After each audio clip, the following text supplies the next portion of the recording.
Assalamualaikum mga kapatid nako sa Islam.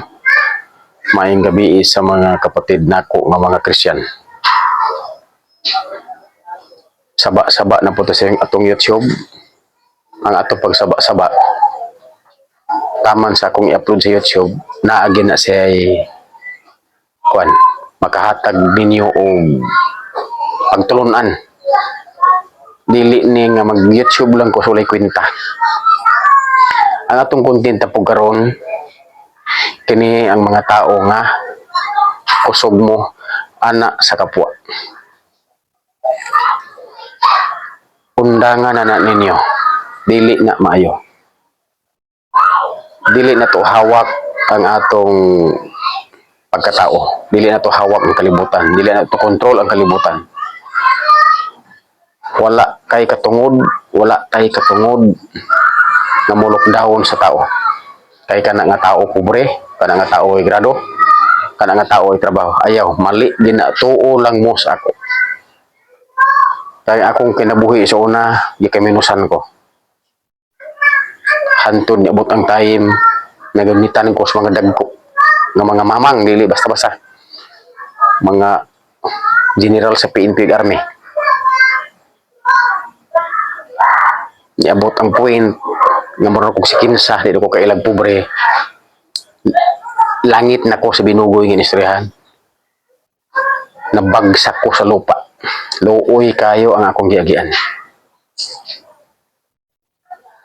Muna ang tambag na ko sa inyo, usbang inyong batasan, usbang inyong pagkatao.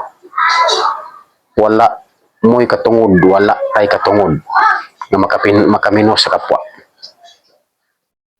Dili na to hawak ang atong swerte. Kay kung karon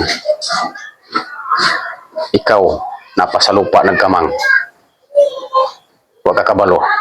Pagkaugma, sunod ugma, sunod bulan, sunod tuig, pila ka tuig, basin isab ito na kasibabaw. Unya kato ang tao nga lockdown sa imo minapod sa ubos. Una undang na mo ana.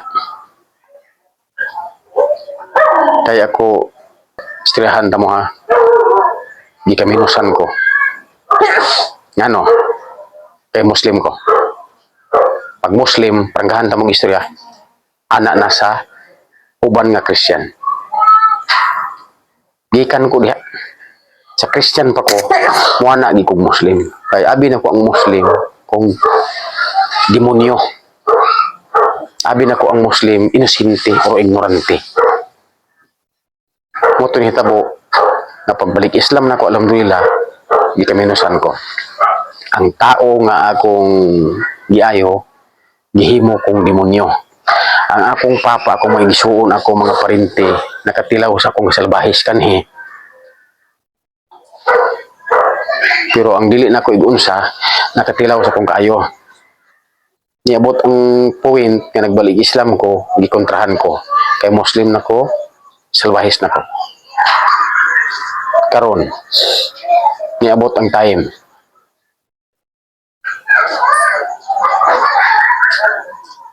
Naanay mga grasya, naana po'y mabutay na po nga grasya sa akong kinabuhi. Kato ang tao nga ni-lockdown sa ako, kato ang tao nga nakamino sa ako, nagtaas-taas ang liog, marag mga gansa. Lahi pa kong batasan. Muprangka kong istorya, maninungkanon di ko nga tao. Kamu ang nakita na sa video na ako, amigo ako ninyo, buutan gi kay ko nga tao. Prangka istorya, buutan gi ko nga tao. Sakit lang ko mang istorya. Basta kung ikaw nga tao, salbahis, salot ka sa balaod, salot ka sa lipunan. Sakit ko mang istorya. Pero kung buutan ka nga tao, daghan kayo kay ilas ako dire. Daghan kayo. Moingon na itao, moingon, di man mawala gid ng negative sa imo. May nga taga ka nga tawanan bugiro ni asari 50 ka tao.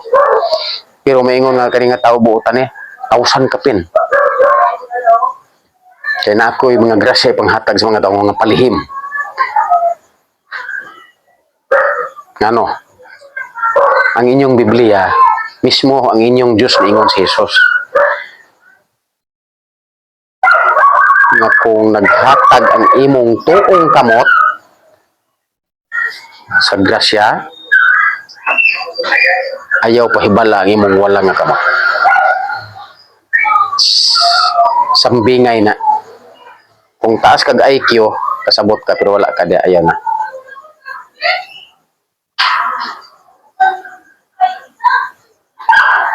Karon nga na po'y tawag sa ako nga na po'y grasya mo abot. Alhamdulillah.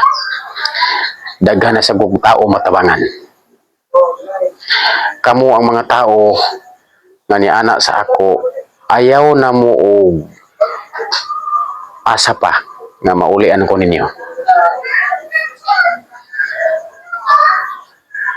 Naabay na sa inyong Biblia, basig kalimot mo. Mismo si Jesus nagsugo sa pagdumot. Akong i-plus karon din sa akong YouTube. Para makita na ninyo. Ing anak ko, gisunod na nako mudumot gigo.